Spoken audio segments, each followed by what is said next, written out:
বন্ধুসকল, আপোনালোকৰ লগত এনেকুৱা হৈছে নেকি যে কোনোবা চৰিত্ৰহীন নাৰীৰ লগত আপোনাৰ সম্পৰ্ক হৈছে? 2 বছৰ 3 বছৰ যথেষ্ট ভাল, তাৰপিছত বিভিন্ন ধৰণৰ নাটক ৰচনা কৰি আপোনাৰ জীৱনৰ পৰা গুচি যাবলৈ চেষ্টা কৰিছে।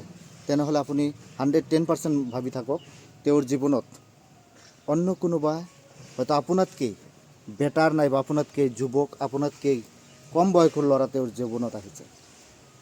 গতিকে আপুনি যে তেওঁৰ ওচৰত আচলতে বেয়া হৈছে, কিছু কাৰণ আছে। কাৰণ আপুনি যিখিনি তেওঁক শান্তি দিছিল, তেওঁৰ মনে সেইখিনি শান্তি পোৱা নাই। গতিকে তাৰ কাৰণে নতুন কোনোবাই বেটাৰ চান্স লোৱাৰ কাৰণে তেওঁ বিভিন্ন ধৰণে নাটক ৰচনা কৰি আপোনাৰ জীৱনৰ পৰা দূৰত যাবলৈ চেষ্টা কৰিছে, বাধ্য। গতিকে আপুনি এইটো চিন্তা নকৰিব যে তেওঁ আচলতে কিবা আপোনাৰ ভুল পাইছে। একো ভুল পোৱা নাই। গতিকে তেওঁ আচলতে এজন চৰিত্ৰহীন নাৰী। গতিকে তেওঁৰ এইটো পেচা।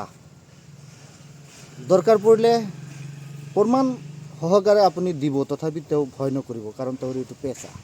গতিকে যাবলৈ দিয়ক, তেওঁ কিমান দূৰ আছে যাবলৈ দিয়ক। এটা কথা ঘৰুৱা ভাষাত কৈছে নহয়